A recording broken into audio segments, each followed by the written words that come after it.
الحمد لله نحمده ونستعينه ونستغفره ونؤمن به ونتوكل عليه ونعوذ بالله من شرور أنفسنا ومن سيئات أعمالنا من يهده الله فلا مضل له ومن يضلله فلا هادي له ونشهد أن لا إله إلا الله وحده لا شريك له ونشهد أن سيدنا ومولانا محمدا عبده ورسوله صلى الله عليه وعلى آله وأصحابه وبارك وسلم أما بعد فأعوذ بالله من الشيطان الرجيم بسم الله الرحمن الرحيم إن الله هو الرزاق ذو القوة المتين وقال تعالى في مقام آخر والله خير الرازقين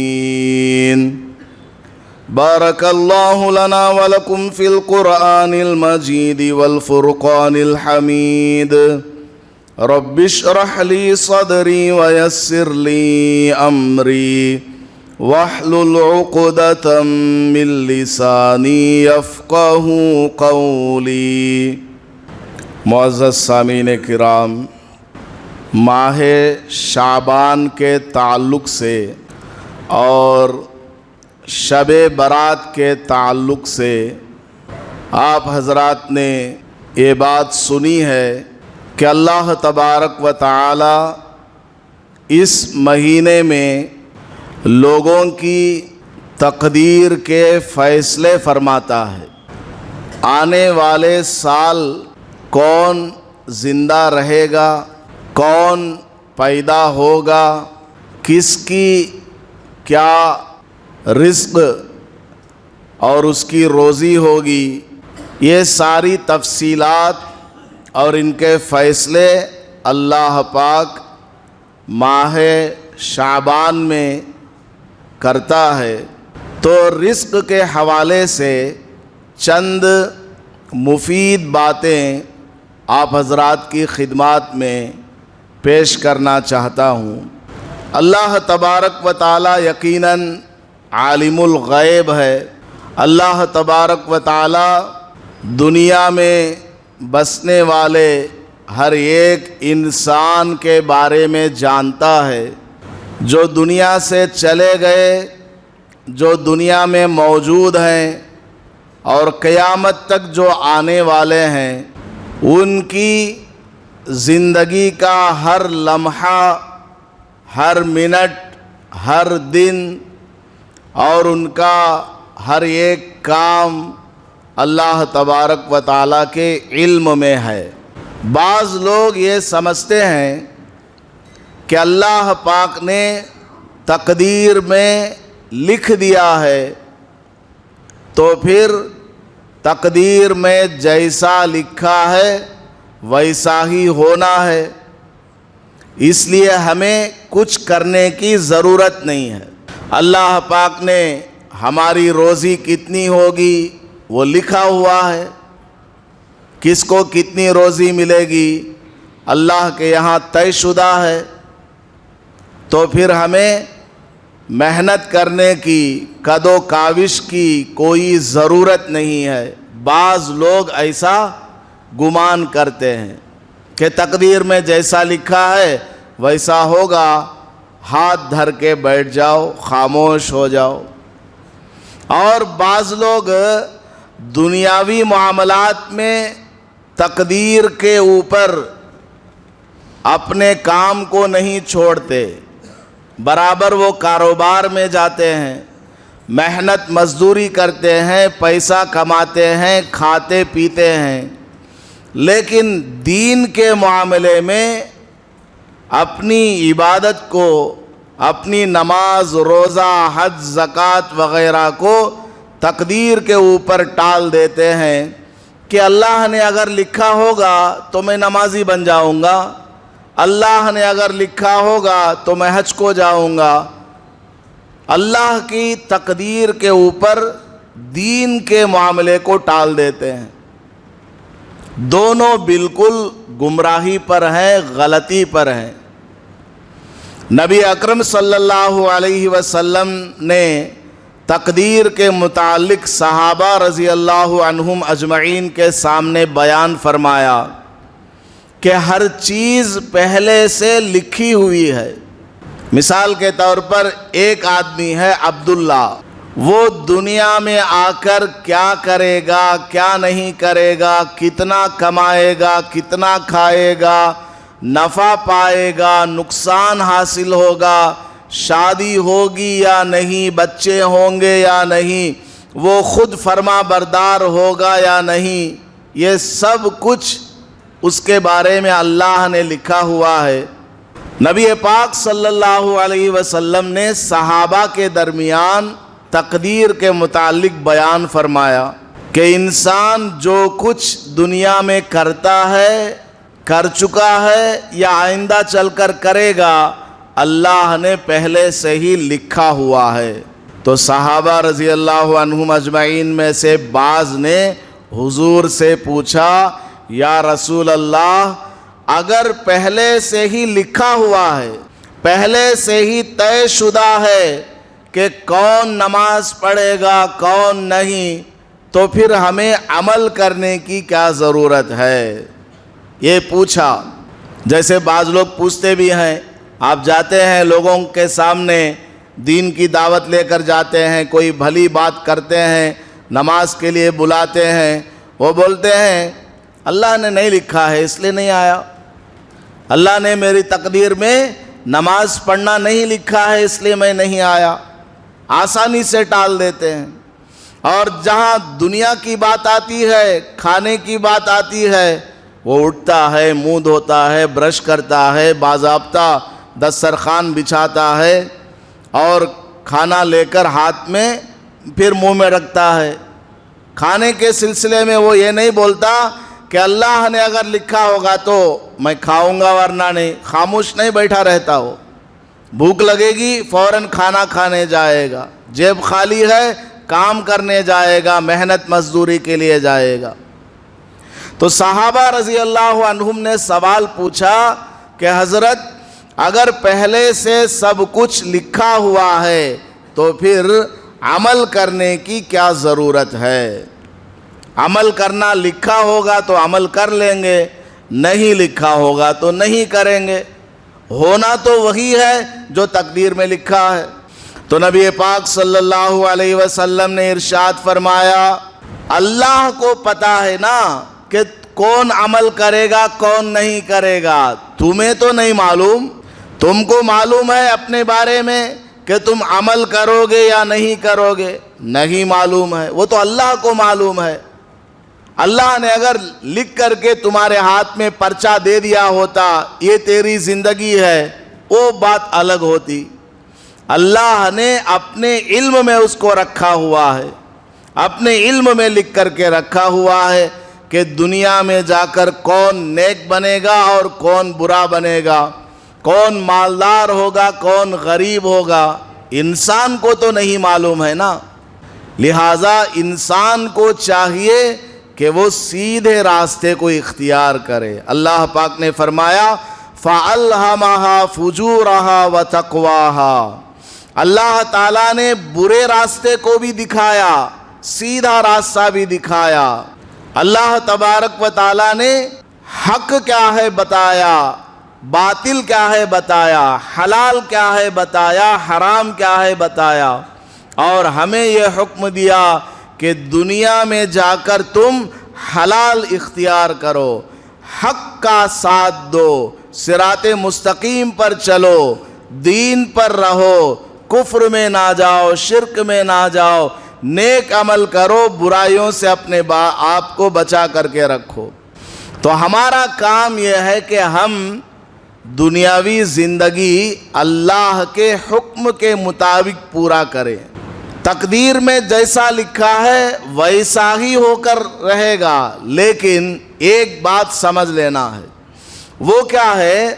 اگر کوئی آدمی گنہگار ہے، نماز نہیں پڑھتا، وہ اللہ کے اوپر نعوذ باللہ الزام لگاتا ہے کہ اللہ نے میری تقدیر میں نماز نہیں لکھی ہے اس لیے میں نے نماز نہیں پڑھی، اللہ کے اوپر وہ گویا الزام لگا رہا ہے۔ حالانکہ اللہ تبارک و تعالیٰ کسی کو زبردستی گناہ میں نہیں لگاتا، کسی کو زبردستی جہنم میں نہیں ڈالتا۔ اللہ نے پہلے سے لکھا کیوں ہے؟ اللہ نے پہلے سے اس لیے لکھا ہے کہ یہ آئندہ چل کر کیا کرے گا اللہ کو پہلے سے معلوم ہے۔ جیسے میں اکثر مثال دیتا رہتا ہوں، اسکول میں ایک ٹیچر ہے، 50 بچے اس کے پاس پڑھتے ہیں، تو وہ ٹیچر ان 50 بچوں میں سے 3-4 بچوں کے بارے میں بولتا ہے کہ یہ بچہ امتحان میں فیل ہو جائے گا، فلاں بچہ تو ایگزام میں سسپینڈ ہی ہو جائے گا، فلاں بچہ 100 مارکس لے کر کے آئے گا۔ اب بعد میں امتحان ہو گیا، امتحان کے نتیجے آئے، ریزلٹس آئے، تو ٹیچر نے جیسا بتایا ویسے ہی ہوا۔ فلاں بچہ ایگزام میں فیل ہو گیا، فلاں بچہ سسپینڈ ہو گیا، اور فلاں بچہ 100 مارکس لے کر آیا۔ اب یہ جو بچہ فیل ہو گیا، اس کے ماں باپ ٹیچر کے پاس آ کر پکڑیں گے کیا کہ تیرے کہنے کی وجہ سے ہمارا بچہ فیل ہوا ہے؟ نہیں، بالکل نہیں پکڑیں گے، بلکہ یہی سمجھیں گے کہ اس بچے کی جو صلاحیت ہے، یہ بچہ جس انداز سے اسکول کو آتا ہے، جاتا ہے اور ہوم ورک وغیرہ نہیں کرتا ہے، اس سے ٹیچر نے ایک اندازہ لگایا کہ یہ بچہ اینول ایگزام میں فیل ہو جائے گا۔ تو اس بچے کا فیل ہونا ٹیچر کو پہلے سے معلوم ہے، تجربے سے، ایکسپیرینس سے، اس لیے اس نے بتا دیا۔ تو اللہ تبارک و تعالیٰ تو ساری کائنات کا علم رکھنے والا، ساری کائنات کو بنانے والا، وہ تو سب کا علم جانتا ہے۔ اس لیے دنیا میں کون آ کر کیا کرے گا، کیا نہیں کرے گا، اللہ کو پہلے سے معلوم ہے، اس لیے پہلے سے ہی تقدیر میں لکھا ہوا ہے۔ یہ ہرگز نہیں ہے کہ اللہ کے لکھنے کی وجہ سے فلاں بندہ گنہگار ہو گیا ہو، فلاں بندہ نماز کو نہیں آ رہا ہو، ایسی بات نہیں، ورنہ تو اب بندہ مجبور محض ہو جائے گا اور وہ جہنم میں چلا جائے گا۔ خیر، نبی پاک صلی اللہ علیہ وسلم نے یہ بھی فرمایا ہے کہ تقدیر کے سلسلے میں زیادہ دماغ نہ لڑاؤ، بس ایمان رکھو کہ دنیا میں جو بھی اچھا ہوتا ہے یا برا ہوتا ہے، میرے ساتھ اچھا ہو یا برا ہو، تقدیر میں اللہ نے لکھا ہوا ہے، بس اس پر راضی ہو جاؤ۔ خیر، میں یہ عرض کر رہا تھا کہ ماہ شعبان میں بندوں کی روزی لکھی جاتی ہے کہ اگلے سال تک کس بندے کو کیا ملنے والا، کیا نہیں ملنے والا۔ اب کوئی آدمی یہ سمجھے کہ پورے سال کے لیے اللہ نے لکھا ہوا ہے، تو جو لکھا ہوا ہے وہی ملے گا، چلو اب میں خاموش گھر پہ بیٹھ جاتا ہوں، کاروبار نہیں کروں گا، بیوپار نہیں کروں گا، ایسی بات نہیں۔ اس کو کاروبار کرنے کے لیے جانا ہے۔ اللہ پاک نے فرمایا هُوَ الَّذِي جَعَلَ لَكُمُ الْأَرْضَ ذَلُولًا فَامْشُوا فِي مَنَاكِبِهَا وَكُلُوا مِن رِّزْقِهِ۔ انسان کو اللہ نے باضابطہ حکم دیا ہے کہ تم کاروبار کرنے کے لیے جاؤ، محنت کرنے کے لیے جاؤ، مزدوری اور نوکری اور ملازمت کرنے کے لیے جاؤ۔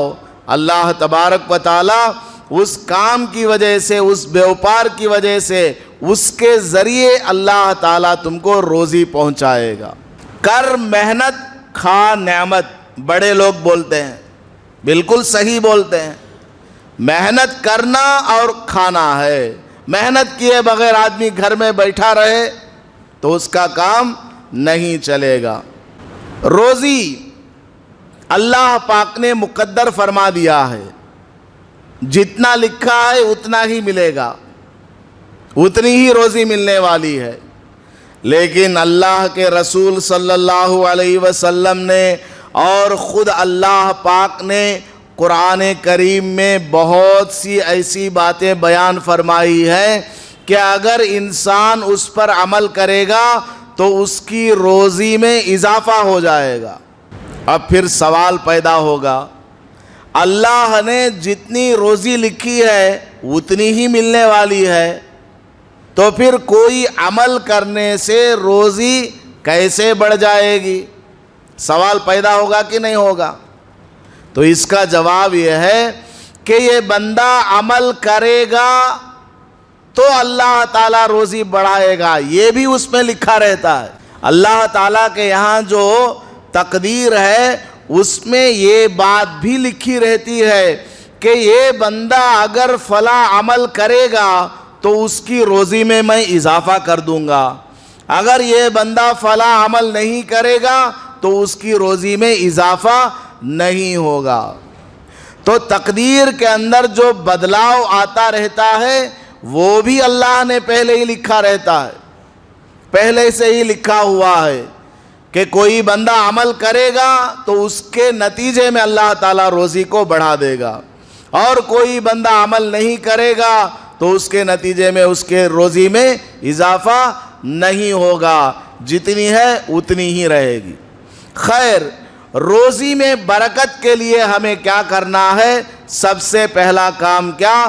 حلال طریقے سے محنت کرنا، مزدوری کرنا، بیوپار کرنا، نوکری اور ملازمت، جو آپ جانتے ہوں 4 روپیہ کمانے کے لیے حلال طریقہ اختیار کرنا. نمبر 2، التوکل علی اللہ، اللہ کی ذات پر بھروسہ کرنا. اپنی دکان پر، اپنے کاروبار پر، اپنی نوکری، اپنی ملازمت کے اوپر بھروسہ نہیں رکھنا. نوکری ٹیمپروری ہے، کاروبار ٹیمپروری ہے، کسٹمر آج آ رہا ہے، کل آئے گا نہیں آئے گا اللہ بہتر جانتا ہے.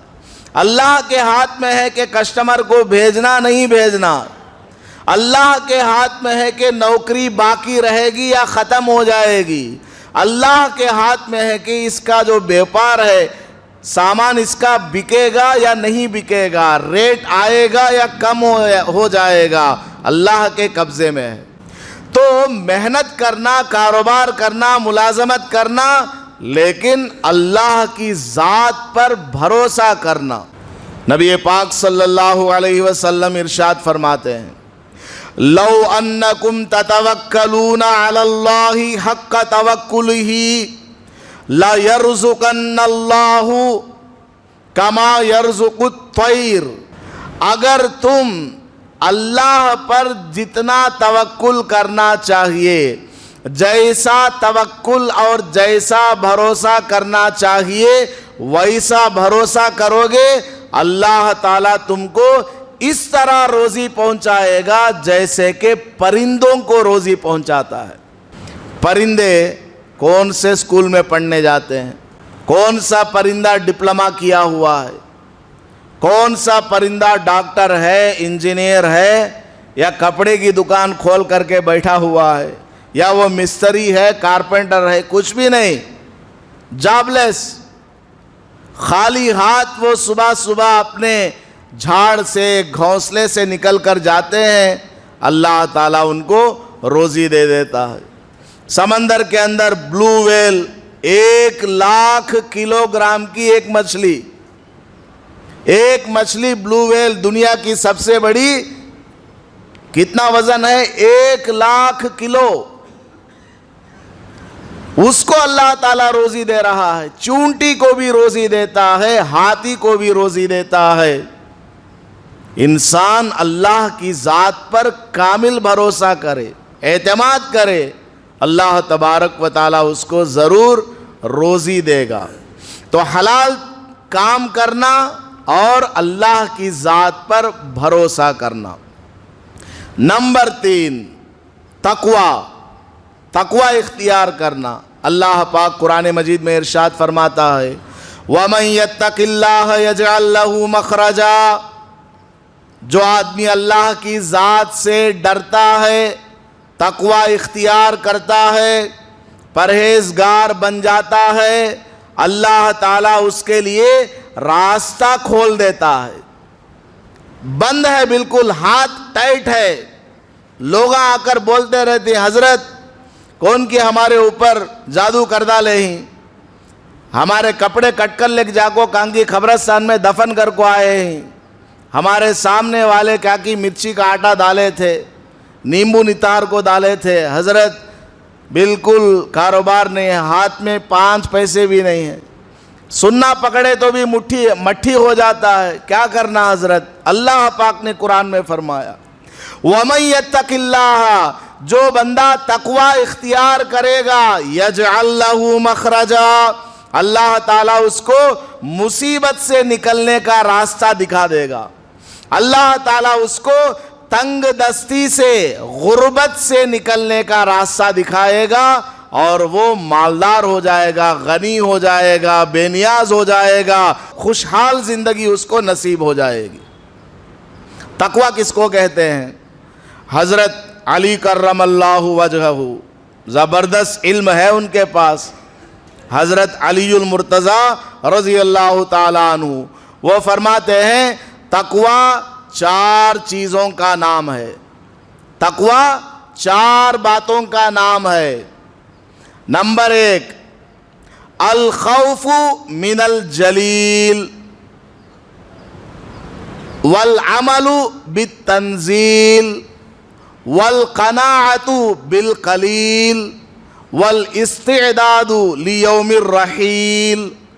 حضرت علی رضی اللہ عنہ نے فرمایا، کیا فرمایا؟ نمبر 1 تقوی کا معنی کیا؟ الخوف من الجلیل، اللہ تبارک و تعالیٰ سے ڈرنا۔ ہماری زندگی کیسی گزرے؟ اللہ سے ڈرتے ہوئے گزرے۔ حضرت عمر فاروق رضی اللہ عنہ فرماتے ہیں انسان کو زندگی کس طرح گزارنی ہے؟ جیسے آدمی راستے سے جا رہا ہو، راستہ بالکل کانٹے دار ہے، جنگل کا راستہ ہے، ادھر بھی کانٹے ادھر بھی کانٹے، تو وہ راستے میں چلتے ہوئے اپنے کپڑوں کو سمیٹ کر چلتا ہے کہ کہیں کپڑا کسی کانٹے میں نہ پھنس جائے یا کوئی کانٹا آ کر کپڑے کو نہ لگ جائے۔ اس طرح مسلمان کو بھی چاہیے کہ وہ اپنی موت تک کی زندگی گزارے کہ یہ خود کسی گناہ کے کام میں مبتلا نہ ہو اور کوئی گناہ کی بات اس کے اوپر آ کر حملہ آور ہو جائے۔ اس طرح احتیاط کے ساتھ آدمی زندگی گزارے، اللہ سے ڈر کر کے زندگی گزارے۔ تو پہلی بات کیا؟ الخوف من الجلیل، اللہ کا خوف، اللہ کا ڈر۔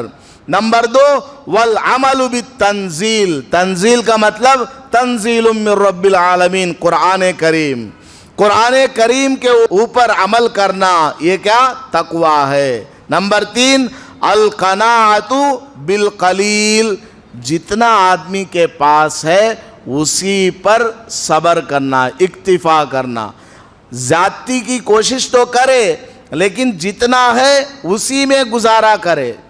اب ایک آدمی کی تنخواہ ہے مہینے کی 20,000 روپیہ، اب وہ 25,000 کا خرچ کرے گا تو بڑے لوگ بولتے ہیں جتنی لمبی چادر ہے اتنا ہی پیر پھیلانا ہے، چادر ہے اتنی سی اور پیر پھیلا دیا بہت زیادہ تو پیر کیا ہو جائیں گے؟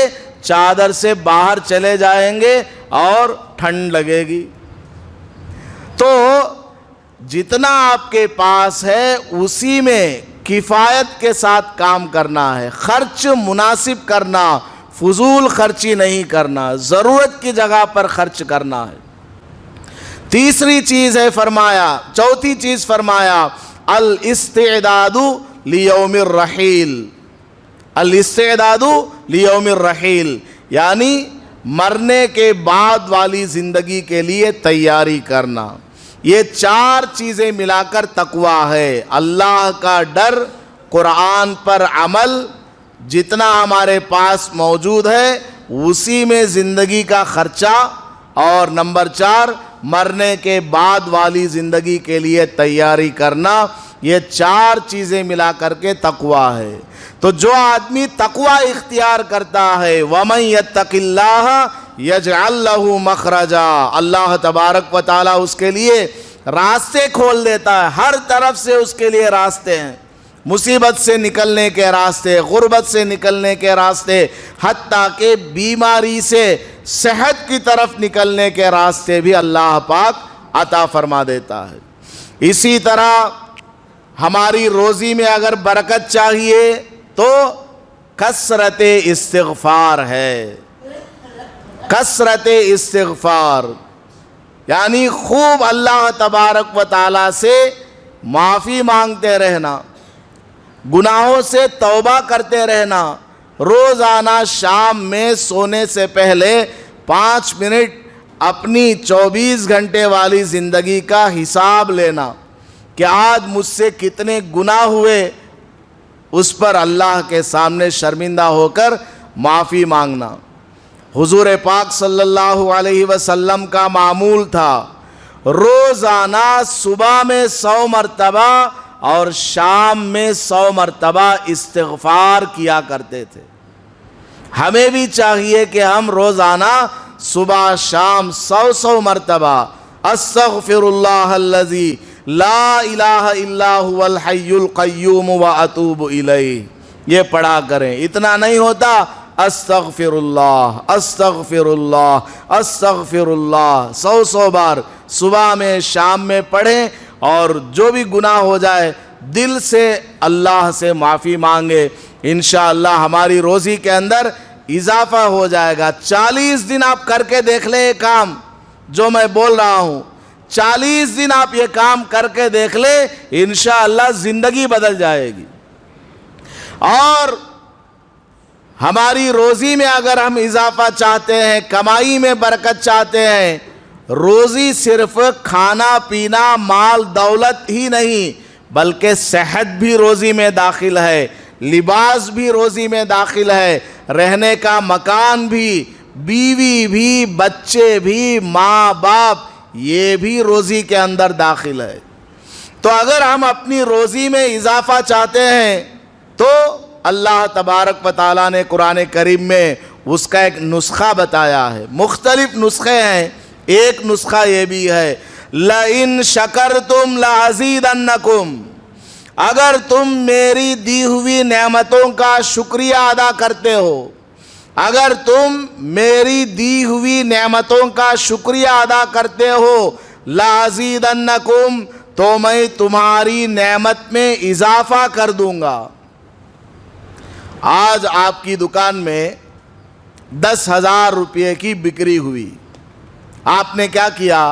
2 رکعت شکرانے کی نماز پڑھی اور اللہ سے شکریہ ادا کرتے ہوئے دعا مانگی، اے اللہ تیرا لاکھ لاکھ شکر ہے، آج 10,000 روپے کی بکری ہوئی ہے، اتنا مال میری دکان سے بک گیا ہے، بڑا فائدہ ہوا۔ اس طرح آپ روزانہ جتنا بھی ہو، 5,000 بھی اگر کسی دن بکری ہوئی یا اور کم یا اور زیادہ، روزانہ آپ 2 رکعت نماز پڑھ کر اللہ کا شکریہ ادا کریں۔ 40 دن آپ کر کے دیکھ لیجئے، آپ کی کمائی میں اللہ تعالیٰ برکت کو ڈال دے گا، آپ کی دکانداری کے اندر اللہ تبارک و تعالیٰ برکت کو ڈال دے گا۔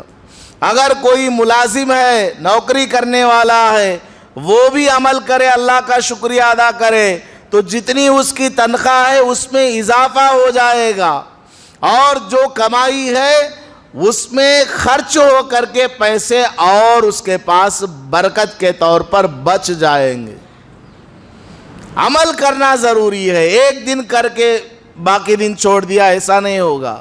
کسی بھی عمل کے اندر برکت آنے کے لیے کم از کم لگاتار 40 دن کرنا ضروری ہے۔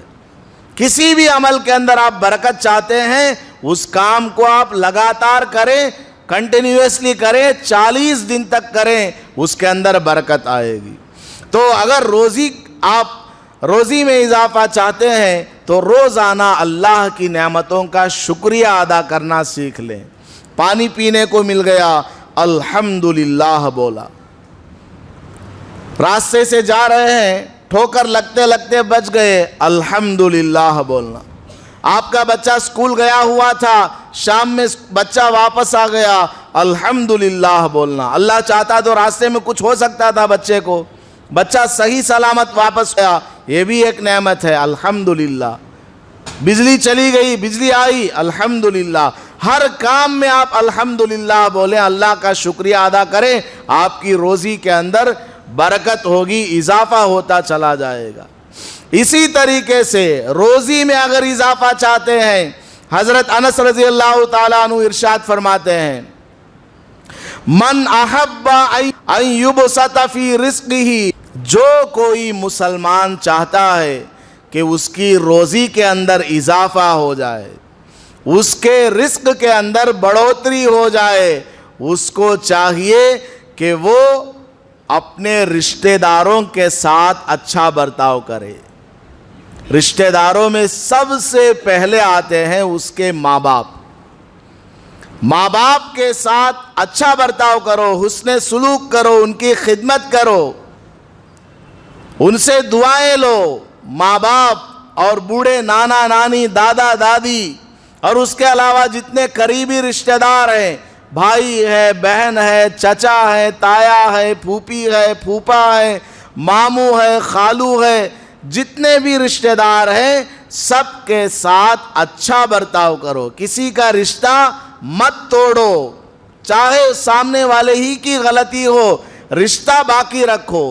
اگر اس سے ملنے جلنے سے آپ کا نقصان زیادہ ہے, حقیقت میں وہ صحیح آدمی نہیں ہے, رشتہ مت کاٹو. نہ ملو لیکن رشتہ مت کاٹو, سلام کلام باقی رکھو.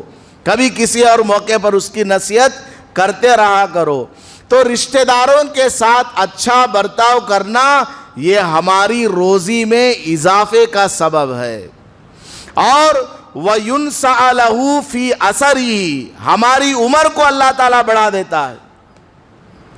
تقدیر میں یہ بھی لکھا ہوا رہتا ہے کہ یہ آدمی اگر رشتہ داروں کے ساتھ اچھا برتاؤ کرے گا تو اس کی عمر میں 70 کر دوں گا. یہ آدمی اگر اپنے رشتہ داروں کے ساتھ اچھا برتاؤ نہیں کرے گا تو میں اس کی عمر 60 پر 5 ہی کروں گا. یہ بھی لکھا رہتا ہے تقدیر میں. تو اس لیے اپنے رشتہ داروں کے ساتھ اچھا برتاؤ کرنا یہ ہماری روزی میں اضافہ کا سبب ہے.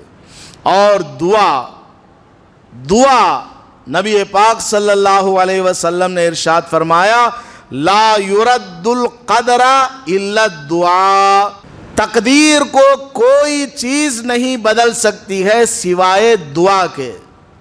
دعا کے بارے میں اتنی پکی بات حضور صلی اللہ علیہ وسلم نے تاکید کے ساتھ فرمائی ہے. دعا مانگو, اللہ سے دعا کرو, محنت کرو, بھروسہ اللہ پر کرو, اللہ کی فرما برداری کرو اور دعا مانگو اللہ سے. روزی میں اضافے کے لیے دعا مانگو, آل اولاد کے سدھرنے کے لیے, وہ صحیح تربیت یافتہ ہونے کے لیے, نیک بننے کے لیے اللہ سے دعا مانگو. دعا مانگو گے اللہ تبارک و تعالیٰ تمہاری تقدیر کو بھی بدل دیتا ہے. ایک واقعہ سنا کر بات ختم کر دیتا ہوں. ابو داؤد شریف ایک کتاب ہے حدیث کی, اس میں ایک راوی ہیں, نام ابھی ذہن میں نہیں, روزانہ تہجد کی نماز پڑھا کرتے تھے. ایک دن تہجد میں ان کو دیر ہو گئی, صرف آخر کے 15-20 منٹ رہ گئے, اور وہ دونوں پیر سے معذور تھے. دونوں پیر سے معذور, پیر ہیں لیکن چل نہیں سکتے, دم نہیں اس میں. رینگتے رینگتے کنویں کے پاس جاتے تھے, کنویں سے پانی سینتے تھے, نکال کر وضو بنا کر آ کر تہجد پڑھا کرتے تھے. ایک دن ان کو رات میں دیر سے آنکھ کھلی, رینگتے رینگتے جا کر وضو کر کے ضروریات سے فارغ ہو کر آتے آتے تہجد کا وقت ختم ہو گیا. اللہ سے دعا مانگی, اے اللہ میرے پیر نہیں ہیں, اس وجہ سے وضو کرنے میں جانے میں وقت لگا، واپس آنے میں وقت لگا، تہجد کی نماز کا وقت ہی ختم ہو گیا۔ اگر میرے دونوں پیر صحیح سالم ہوتے 2 منٹ میں جا کر میں وضو کر کے آ جاتا اور کچھ نہ کچھ تہجد کی نماز پڑھ لیا ہوتا۔ اے اللہ تو چاہے تو یہ دونوں پیر میرے صحیح ہو جائے، دعا مانگی، اس دعا کو اللہ تبارک و تعالیٰ نے سن لیا۔ ابھی وہ حضرت دعا سے فارغ نہیں ہوئے کہ پیروں کے اندر حرکت ہونے لگی، دم آنے لگا، حضرت رینگنے کے لیے آگے بڑھے، اٹھ کر کے کھڑے ہو گئے۔ بالکل سچا واقعہ ہے، ابو داؤد شریف حدیث کی کتاب کے راوی ہیں۔ تو دعا جو ہے انسان کی تقدیر کو بھی بدل دیا کرتی ہے، اور تقدیر میں یہ بھی لکھا رہتا ہے کہ فلاں بندہ اگر دعا کرے گا تو میں ایسا کر دوں گا۔ خیر، روزی میں اگر ہم اضافہ چاہتے ہیں تو یہ سارے کام جتنے میں نے شروع سے اب تک بتائے ہیں ان کو اختیار کریں، انشاءاللہ ہماری زندگی بہت اچھی گزرے گی اور ہماری روزی کے اندر خوب سے خوب برکت ہوگی۔ اللہ پاک ہمیں برکت والی زندگی نصیب فرمائے اور ہر طرح کی محرومیت سے ہماری حفاظت فرمائے۔ آمین۔ وآخر دعوانا ان الحمد للہ رب العالمین۔